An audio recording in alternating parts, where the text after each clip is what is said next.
presentam un nou poemari de l'Anna Maria Ticolat, que és de fet un doble llibre de poemes seus i de fotografies que anirem veient de Pau Gené.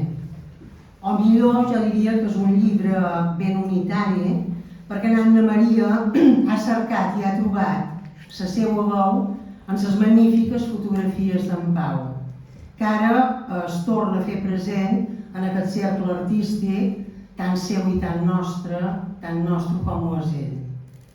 D'aquí que aquesta presentació sigui el preàmbul de l'homenatge que diumenge tindrà el seu punt més àlgid en el Teatre d'Esborn. Bé, jo ja ho he dit en el pròleg, però ho voldria repetir ara per fer present en Pau. Jo en el pròleg deia: en fulles daurades, Anna Maria Ticolat vol abans que res retre un homenatge de record i de reconeixement a Pau Gené Torres, 1958-2022, la mort del qual va colpir profundament el món cultural menorquí. Autodidacta, la seva passió per Menorca i per la cultura catalana es va traduir en l'afany de coneixement, materialitzat en la seva rica biblioteca, en compromís cívico-cultural al Cercle Artístic de Ciutadella, del qual va ser president i creador de la revista Publicacions d'Esborn, i el col·lectiu folclòric de Ciutadella. I en suma de creativitat cultural a l'hora d'afrontar tant les propostes d'actes i de publicacions com la seva activitat fotogràfica a manera de síntesi de tots els seus interessos. Per això va maldar no només per mostrar la bellesa dels paisatges nus o humanitzats de l'illa, sinó que va crear bodegons, com aquest que veiem ara aquí, bodegons suggerents entre natura i cultura, o cultura, tot i que també hi ha natura sempre, i fins va organitzar amb Álvaro Anglada l'exposició Un convit a les lletres amb fotografies molt originals d'escriptors de Ciutadella amb el llibre que els definia. De fet, la foto que ha triat Anna Maria per aquest llibre és també la foto que li va fer en Pau Gené per aquesta exposició Un convit a les lletres. Jo diria que de l'Anna Maria la millor presentació d'entrada és fer present la seva pròpia concepció de la poesia i farà en paraules seues que diuen això: ella entén la poesia com una màgia que m'estreu tot el millor del que hi ha en la meva humil persona, com si em transformés en un altre jo molt més real i autèntic, sota l'embruix de la seva energia. Això són paraules de l'Anna Maria. D'aquí tota la seva extensa obra, perquè per a ella, i això ho vull subratllar, viure i escriure són inseparables, fins al punt que podríem dir que fa de la poesia una activitat realment quotidiana. Cada dia hi ha poesia. Després també m'agradaria, Anna Maria, que m'us ho expliquessis una mica. De fet, aquest llibre, Fulles daurades, ha nascut del diàleg poètic amb 31 fotografies d'en Pau Gené, en què dominen els paisatges, com veureu, però també les flors, hi ha un rostre carnavalesc, una màscara, i fins 2 bodegons amb llibres i cartes com objectes centrals.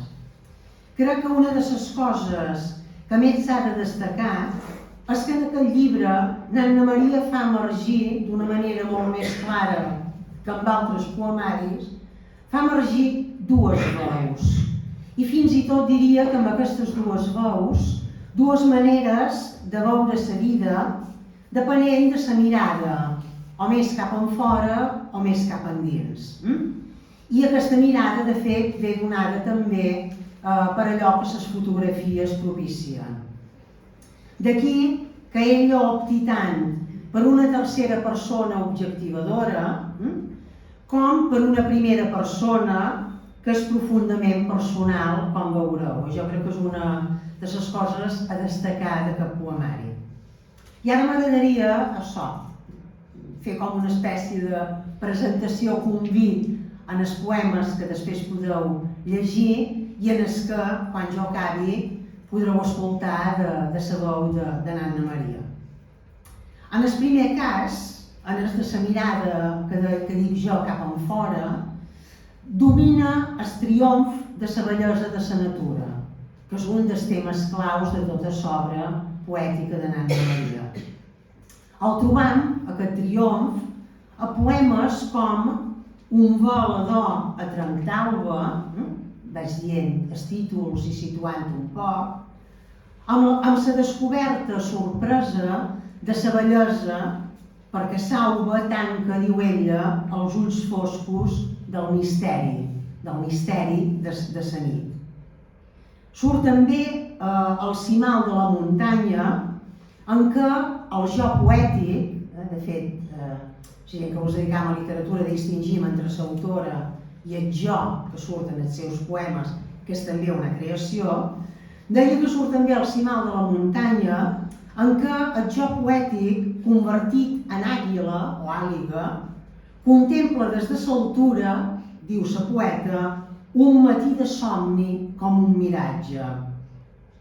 Surt també a un món de somnis en què allò inconegut del cel és un esperó per al coneixement, per descobrir tot allò que no sabem. Vaig fent aquesta relació de poemes de triomf de la bellesa de la natura, apareix en hores vespertines, en què la bellesa de la posta de sol, i la torna a citar, em desforma el regust de reviure el goig. En acolorida primavera, que és un poema idíl·lic sobre la bellesa de la natura. Surt el somni de les ones, en què la mà adopta el color dels pètals de les flors. I ja veureu quan ella llegeixi com realment les seues paraules van en consonància amb els colors, en aquest cas el rosat aquest. Esclat de verd, un altre poema amb aquest títol, en què el paisatge, diu, eleva l'ànima a un novell estadi, o recula la mà amb una natura molt humanitzada i fins a una flor en què fa un homenatge a la dona que sempre, diu, il·lumina la realitat, sigui quina sigui.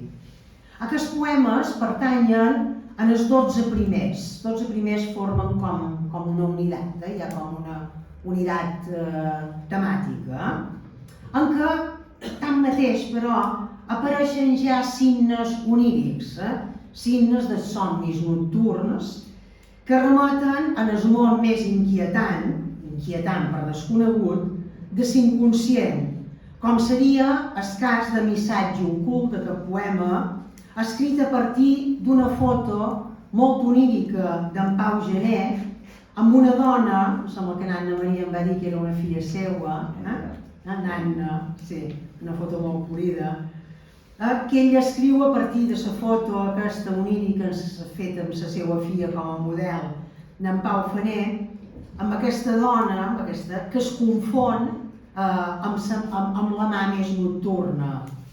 I finalment jo destacaria dins aquest bloc Fondeja al port, en què la mà en calma du per contrast, i el contrast és molt accentuat, du per contrast i la torna a citar, a ella, un mar brau que trenca l'ona en l'escollera interior del joc. Fixeu-vos tot aquest joc de la seva poesia que parteix de la mà real, però acaba parlant d'una mà, de la mà més interior.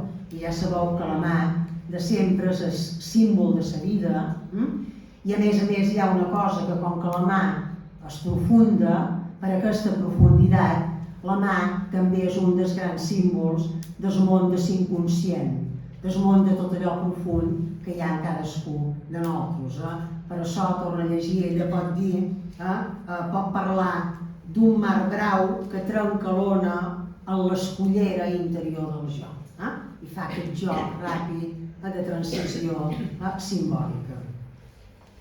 És però a partir del poema 13 que el contingut i el to es converteixen, no sense oferir resistència, en més ombrívoles, encara que no desapareixen els poemes més idíl·lics, com Quan canten velles tórtores, que sobre el naixement del dia amb les tórtores convertides, diu ella literalment, en àngels de la terra seductors, o Barranc vestit de somnis, sobre, això hi estarem d'acord tots, sobre l'idíl·lic Barranc de Son Fideu, hi ha una foto aquí, el poema Fulles tendres, amb la imatge de l'arc del sol llançant les fletxes del raig, o un altre poema que es diu Un arbre immortal, que desperta... que desperta l'admiració del joc poètic i fins i tot un altre poema com Un infinit de nous paisatges en què tanca el poemari, és el darrer, en l'imatge sempre vital de la primavera. Anna Maria vol ser, com volem ser tots moltes vegades, vol ser optimista i tanca el llibre amb un to, diríem, més pujat.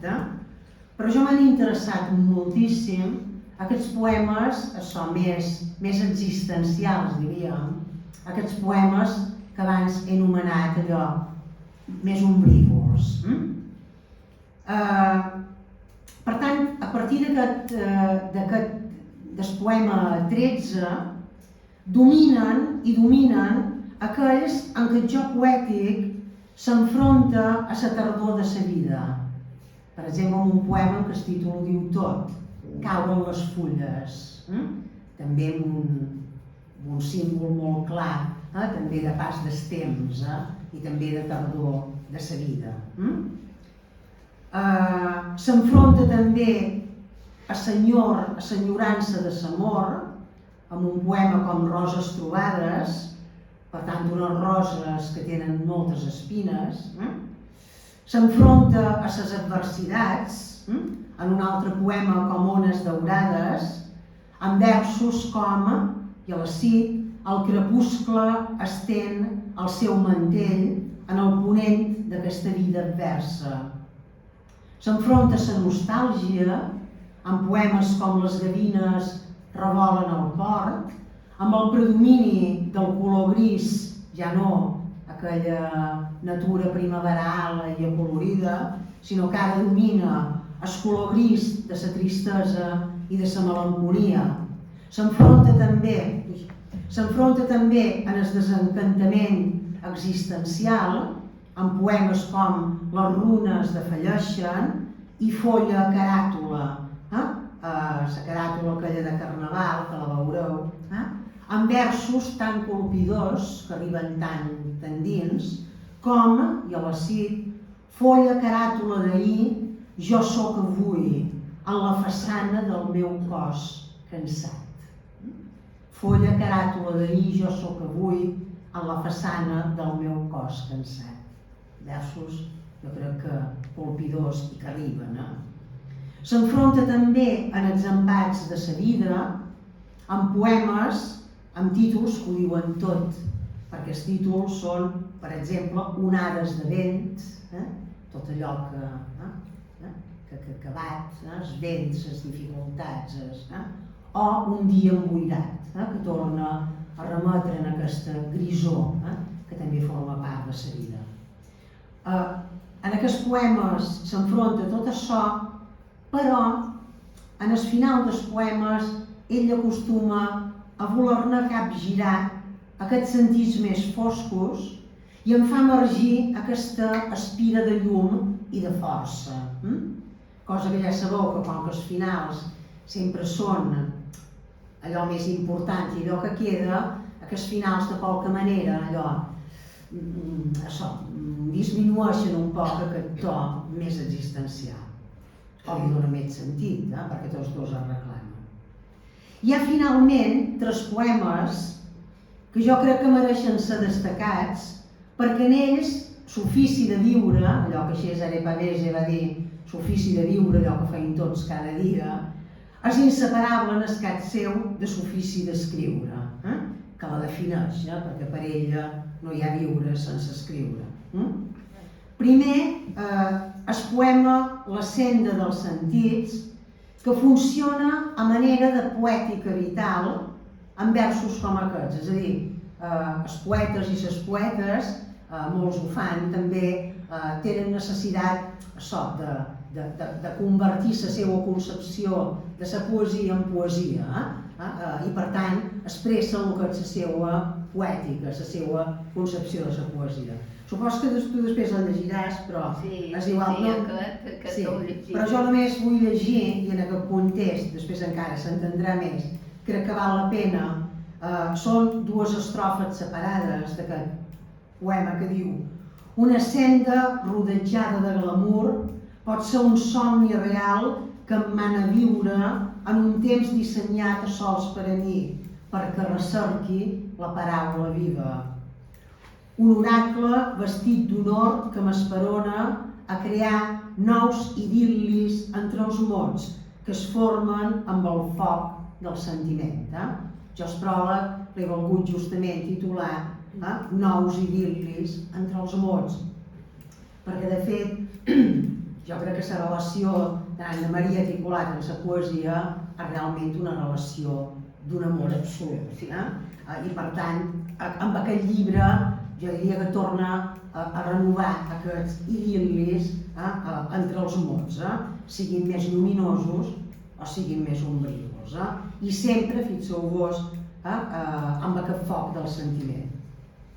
I finalment, cal destacar els 2 poemes que dialoguen amb els bodegons de llibres i cartes. Jo m'encanten.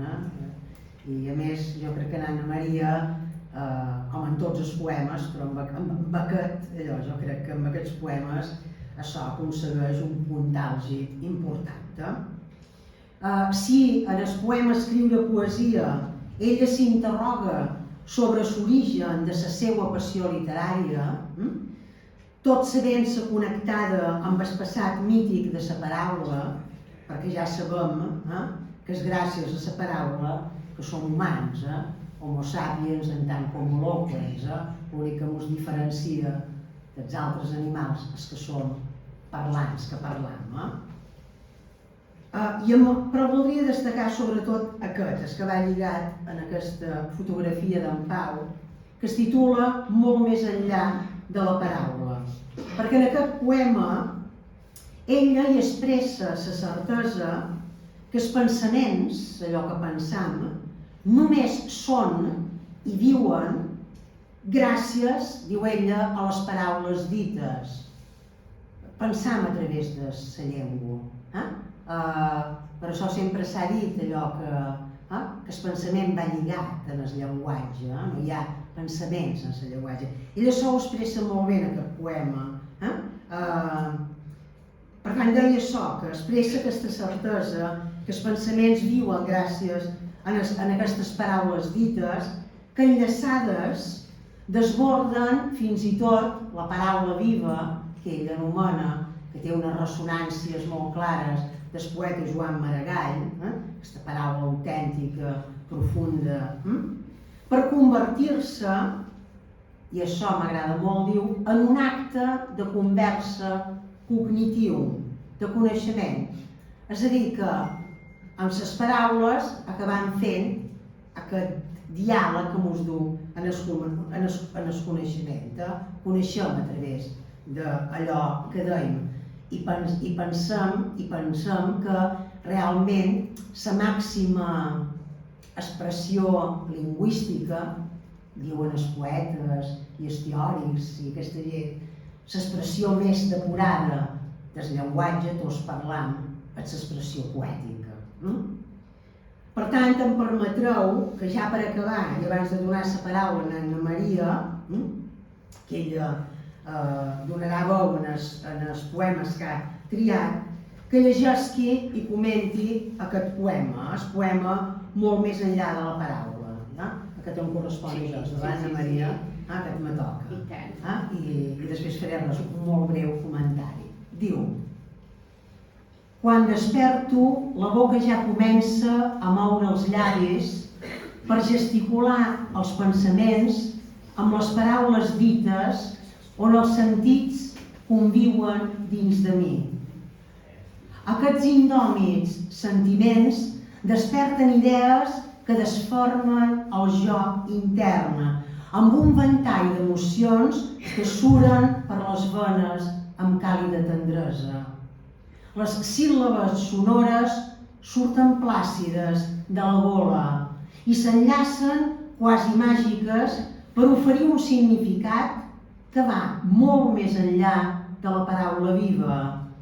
Un acte de conversa cognitiu que despulla la flor, pètal a pètal, de l'ànima amb el drinc d'aquesta veu. Jo que m'agrada molt aquest poema. Fixeu-vos, abans que res, sobretot bé, abans que res, supos que ja haureu observat el ritme del poema.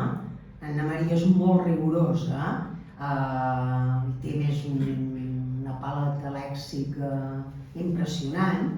En aquest cas es tracta, només ho dic allò perquè ho sabeu i ja està, no té més importància, però ella sí, perquè ella treballa molt a fons la mètrica i l'estructura dels poemes. En aquest cas es tracta, com a la majoria de poemes d'aquest llibre, d'un sonet anglès que tant li agrada a Anna Maria, de decasíl·labs blancs, és a dir, sense rima, i que ella perllonga, com a bona, d'acord amb aquest tipus de sonets, amb un darrer vers.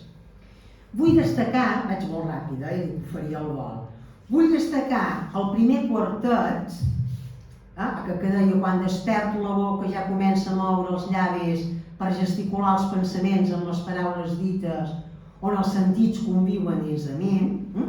Vull destacar el fet que aquestes paraules, que les paraules contenguin sempre, creïn sempre els pensaments. No hi ha pensament sense paraula. En el segon quartet, en aquest que diu aquests indòmits sentiments desperten idees que desformen el jo intern amb un ventall d'emocions que suren per les venes en càlida tendresa.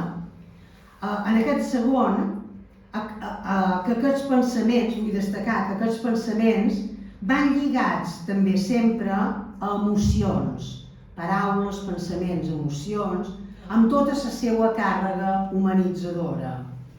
Però, com expressa després a la segona part del poema, aquell que diu les síl·labes sonores surten plàcides de la gola i s'enllacen quasi màgiques per oferir un significat que va molt més enllà de la paraula viva, un acte de conversa cognitiu que despulla la flor, pètal a pètal, de l'ànima amb el drinc d'aquesta veu. Però com expressa en aquests versos que acabo de llegir, parlar, pensar i sentir significa descobrir i crear nous significats molt més enllà de les paraules. D'aquí que aquesta conversa de què ella parla en el final, d'aquí que aquesta conversa, aquest diàleg amb un mateix, dialogant molt amb nosaltres mateixos, també sempre, aquest diàleg amb un mateix des de la realitat viscuda, aquesta flor desfuada, sigui un procés, com sabem, viu i inacabable d'aprenentatge i de coneixement. I a cap, a fulles daurades n'Anna Maria Articulat, amb qui ha conversat, ha estat amb les fotografies d'en Pau Gené. I ara mos ofereix aquests poemes que mos demanen, evidentment, llegir amb una doble mirada, amb el llibre allò ben obert, per poder agafar, per poder copsar la bellesa i la intensitat tant de les imatges d'en Pau, viu, jo això ho he de dir, en Pau que es viu en tot allò que ha fet i en totes les persones i en tot allò que ha estimat, Per tant, deia per copsar aquesta bellesa i intensitat tant amb les imatges d'en Pau com dels poemes de l'Anna Maria Tipolat. Per tant, això que he fet, supos que se m'anota que som o que he estat professora, us he volgut oferir un poc, amb la línia d'espròleg, una mica de lectura d'aquest poema en la línia del que he fet en espròleg, que ara, de fet, els poemes aquests mos arribaran de la veu de l'Anna Maria. Anna Maria, no sé si vols afegir res a això que jo acabo de dir. Jo m'ha identificat, ara no sé si he pagat o encès. A veure? M'ha identificat. Que has apagat el teu? Sí. Ara. Sí. M'ha identificat perfectament com a historiadora, perquè es veu que ella sap tractar les lletres, però d'una manera sensacional. Estic molt agraïda, Josefina, per aquest comentari que has fet d'aquest llibre. I precisament, ja que tu has dit que al final, els 3 versos finals eren la clau tal vegada del poema, en Pau Faner no triava les fotos, Pau Gener triava les fotos en concordança amb els 3 versos finals. O sigui que exactament ell feia aquesta tria personal amb els meus versos. O sigui que perfectament va estar molt encertada la teva dissertació. Moltes gràcies, Josefina. I ara començam a llegir. És aquest, jo ja ho he fet. Ja ho has fet, sí. Molt bé, gràcies. Sí. Començarem amb el primer poema que hi ha, que clar, aquí no es veu tant els colors, però és un color molt ataronjat, és molt fort el color. Aquí per la llum no se queda difuminat, però són molt vius els colors. Sí, tireu-te a vegades, sí. Quedarà més fresca. Però després no ho veuré. És igual, està bé. Si gent després ho pot veure. Exacte. El primer poema diu: un vel d'or a trenc d'alba. El bosc desperta en hores matineres, en el silenci hipnòtic marendí. Un vel d'or a trenc d'alba embolcalla, com un suau i delicat tresor. L'aire navega perfumat del llorer i el romaní d'on vessen les sentors silvestres de les flors immaculades que obren els seus pètals diminuts. Aquest bosc radiant desperta ho fa amb uns rajos daurats que pinta el verd del fullam com un joc de pura màgia que sorprèn la mirada del meu cor. La nit obre els ulls foscos del misteri i l'alba els tanca amb l'espiral dels flaixos, tornassolats d'on sura la beltat.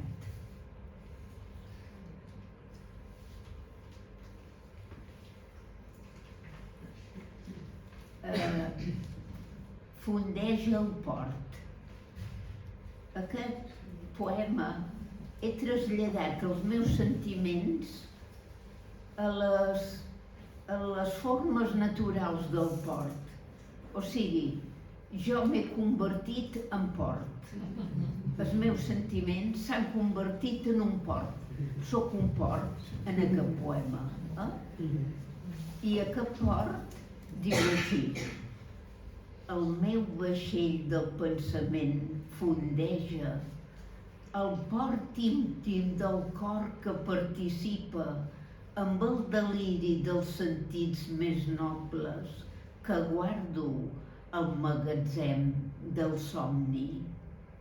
Cada un dels pensaments fondegen lliures en aquest port de mar en calma voltes, i a voltes un mar brau que trenca l'ona en l'escullera interior del jo. L'inconscient explora els sentiments que naveguen en vents de tramuntana i fustiguen amb força aquest malastre que desitja enfonsar el vaixell del somni.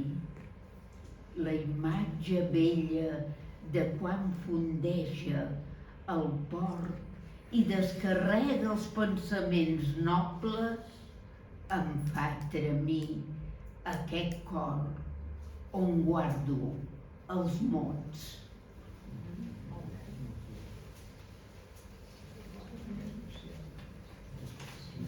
Un món de somnis.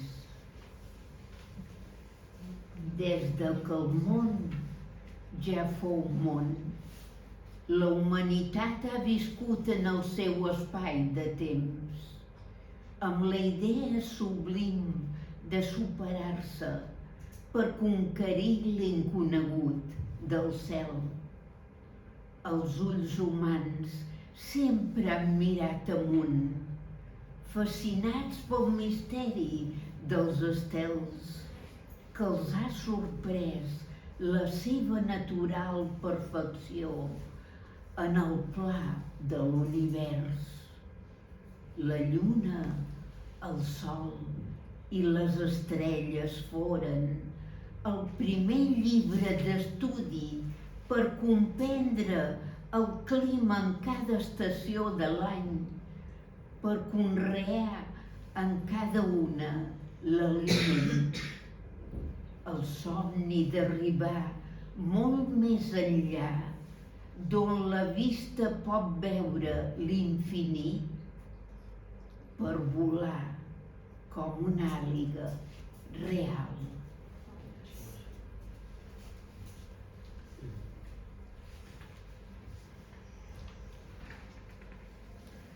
Aquest es diu El somni de les ones. No hi ha la foto, no, mamà, aquesta. No hi ha la foto. És igual. Sí. En el llibre hi és, però suelto, alguns mancaven. El somni de les ones. El sol desfulla els pètals de la flor. Ígnia que fulgura el seu entorn, deixa caure els seus pètals sobre el mar que pinta d'ocre el somni de les ones. Tanta bellesa encopsa i en sublima com un embruix que es crea cada dia entre la línia de l'horitzó que beslluma un miratge indescriptible. La llum escampa arreu de la natura, que besa amb els seus raigs de pura màgia, com un mag que projecta l'encanteri en el gran escenari de la terra. El somni de les ones pinta d'ocre mentre desfulla els pètals de la flor, ígnia que fulgura el seu entorn.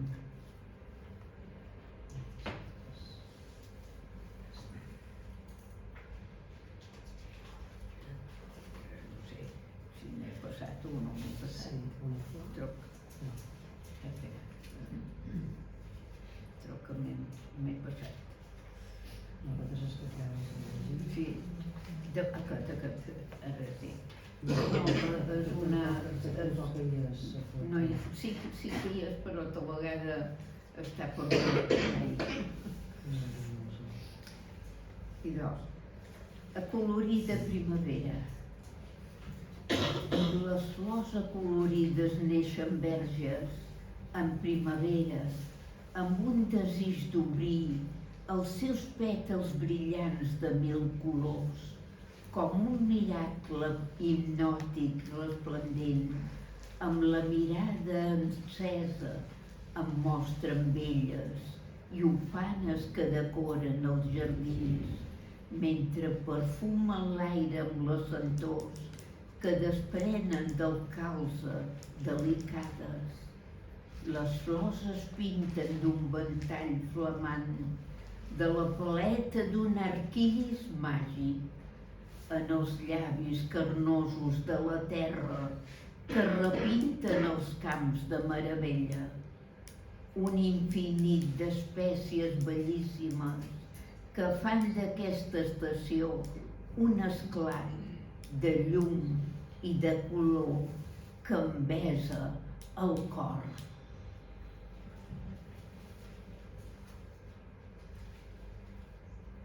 Ara s'hi troca ben aquella dels sentits. Aquesta, la senda dels sentits.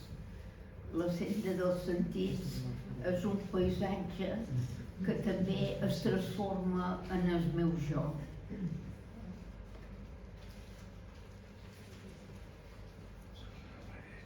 La pàgina 47.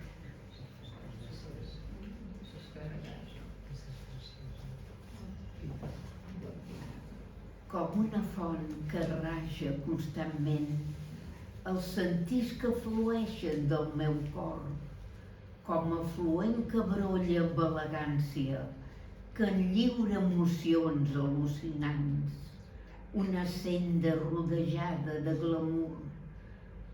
Pot ser un somni real que em mana viure en un temps dissenyat sols per a mi, perquè recerqui la paraula viva que em fa vibrar amb la força d'aquells déus ancestrals que deixaren una torxa resplendent per seguir els seus passos folls com a guia que encén el seu oracle.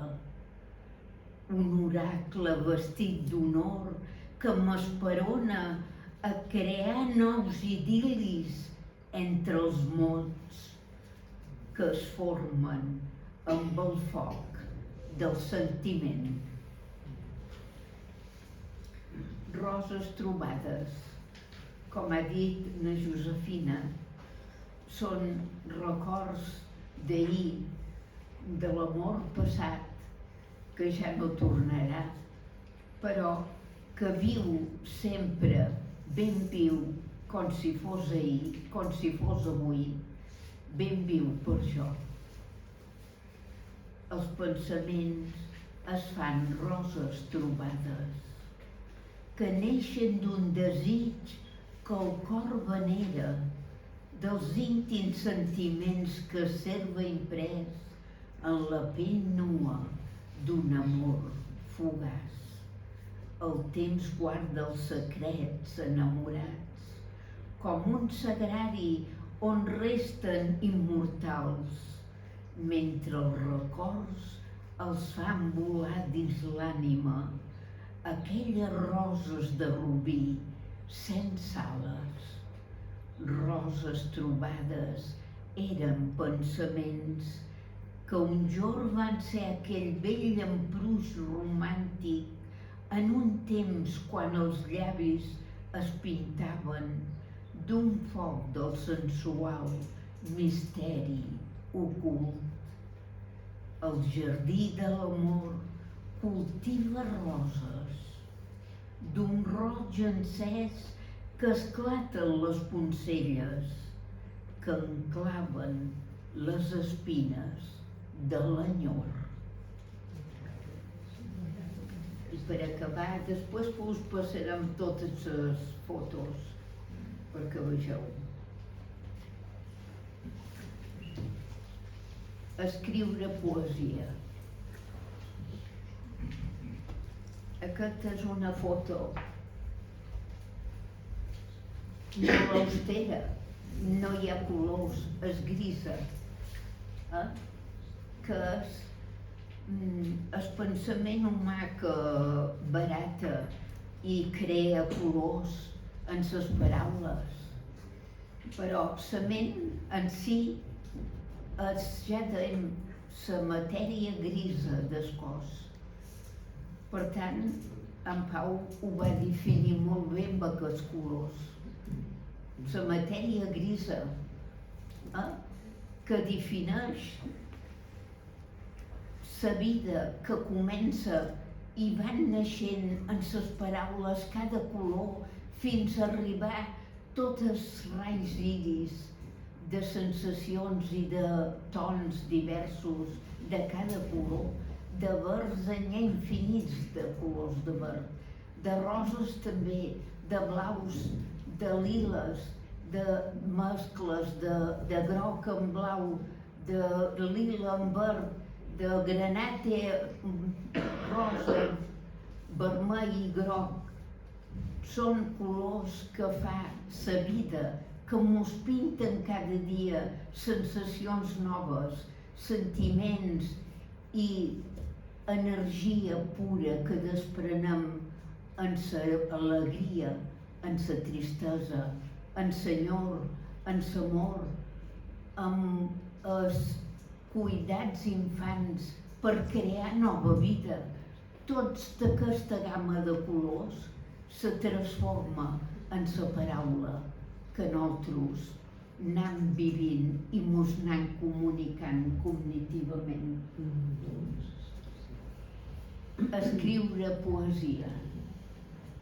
No sé si és aquell do d'antiga praxi o és la inspiració real del jo que resta amb un embruix irresistible que em fa escriure al paper els nus sentiments i enfiblen aquest cor esvalotat. La passió que sento per escriure és molt superior a la voluntat que emana aquesta tasca creativa en l'alba del meu segle fascinant. He sentit una veu que em crida muda i m'arrossega a l'abisme mitològic de l'ahir que m'atreu amb força viva. Un imperi ancestral que mai no mor i viu en el regust de conquerir noves ments per seguir la seva màgia.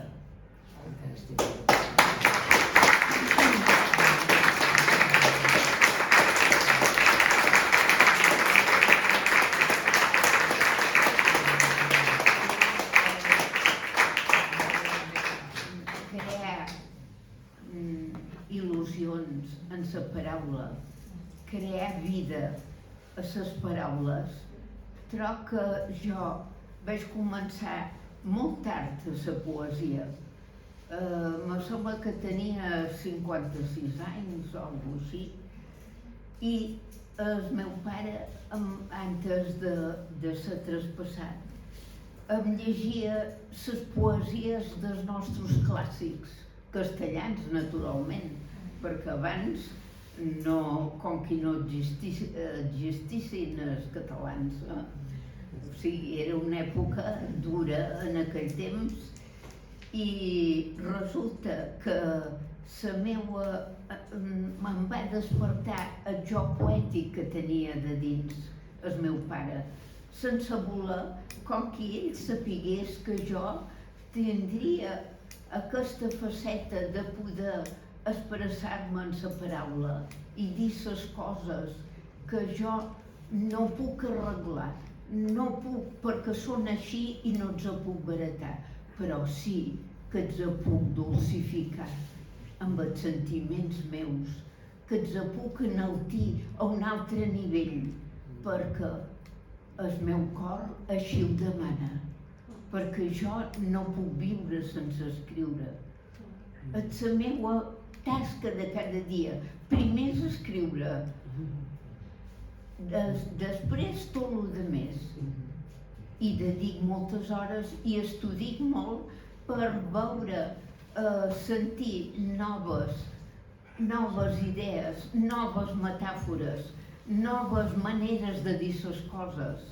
I això és la meva petita aportació que faig a la paraula. Molt bé.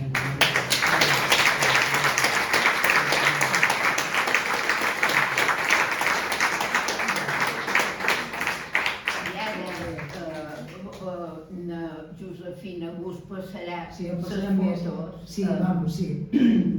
Donant les gràcies. Sí, donant-les moltes Ja heu vist que ha gràcies. estat, jo crec que és un poemari amb unes fotografies allò realment extraordinàries, que si hi ha qualcú que no te conegués aquí, jo crec que realment la poeta et defineix.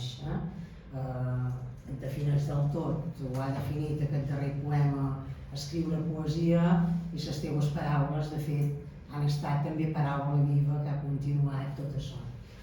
És a dir que gràcies, Anna Maria, per aquesta poesia que vols compartir amb nosaltres.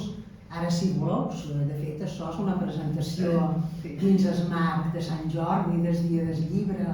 Jo sembla que he vist molta gent amb el llibre de l'Anna Maria. És a dir que jo vaig passant fotos, però si voleu, bé, primer de tot, si voleu fer cap comentari, si voleu demanar res. Si voleu que en llegi algun altre o... Els deixem per ells, ara. Sí, Jo crec que sí, perquè l'emoció que està allà ja no la podem rebaixar en aquests moments. I moltes gràcies per escoltar-me a tots vostès per l'assistència i compartir amb jo aquest moment quasi màgic de la poesia i la fotografia gràcies a en Pau Gené, que està present avui a nosaltres. Moltes gràcies a tots.